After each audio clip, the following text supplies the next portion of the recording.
Outsider sur le marché du scooter sportif, le Maxim TL500 est arrivé en fin d'année 2019. Essayé en solo au Portugal, puis en comparatif face au roi T-Max et face à son compatriote le Kymco AK550, il n'a pas vraiment performé au niveau des ventes et pourtant il ne démérite pas. Du coup avec Euro 5, Sim lui redonne des arguments au niveau de ses équipements mais surtout de sa motorisation. Le nouveau TL508 est avancé.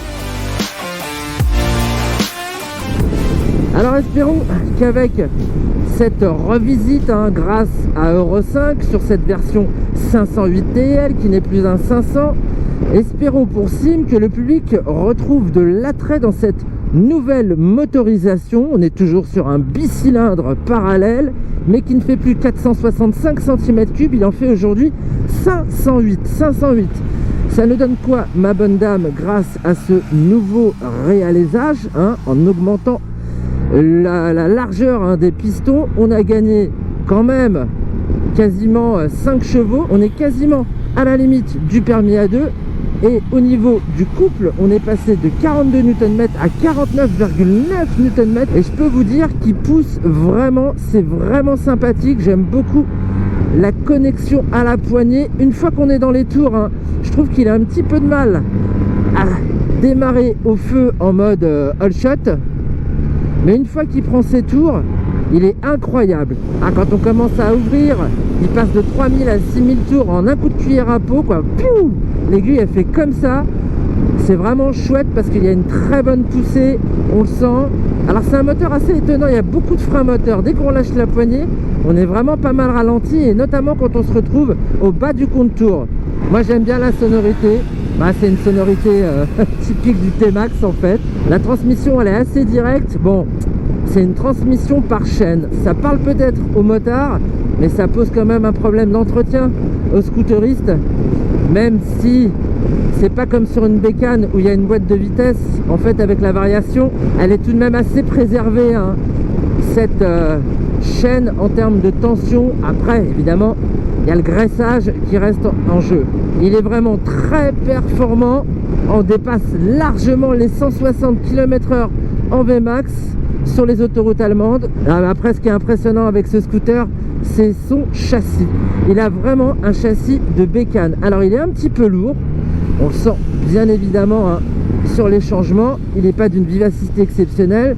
En revanche, il tient le pavé. Il tient super bien le pavé, je le trouve très rigoureux. J'aime beaucoup la qualité des pneumatiques Maxxis. En termes de freinage, ça freine super bien. Les leviers sont un petit peu éloignés, je trouve. Les petites mains s'en plaindront. En revanche, on a beaucoup de mordants avec un ABS qui fonctionne très très bien. Et ce sera bien là la seule insistance qu'on aura sur le Maxim 508 TL. Comme sur le Maxim normal, il n'y a pas d'anti-patinage. Et du coup, parfois, il faut quand même rester un petit peu méfiant. En prenant quasiment 50 cm3 supplémentaires, c'est sûr, ça pousse. Mais il n'y a pas que le moteur de nouveau. Au niveau de la planche de bord, Sim a installé un système de démarrage sans clé, pratique. Quant à la nouvelle dalle TFT de 4,5 pouces avec ses 3 modes d'affichage, elle est harmonieuse et complète. Moi, je suis bien assis à bord, j'aime bien parce que c'est assez fin. Contrairement à ce que je connais par cœur sur le T-Max où on doit écarter les gambettes. Je suis grand, je suis 1m83, mes genoux touchent pas du tout le tablier. Je peux cruiser pied en avant.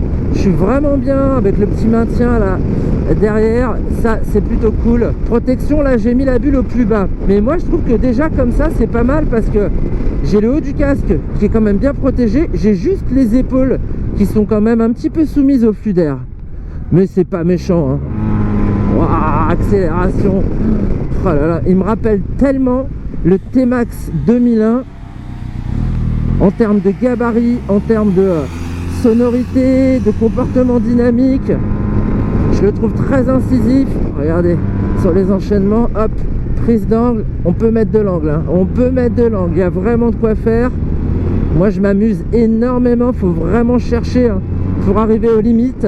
Et puis bon, vraiment aucun souci en ville, il braque bien, il est plutôt bien équilibré et je pense qu'en ville il sera quand même moins en proie au vol que le T-Max. Ça c'est un argument de taille, comme j'imagine l'assurance qui doit quand même être meilleur marché que pour un Yamaha T-Max réputé parmi les véhicules les plus volés.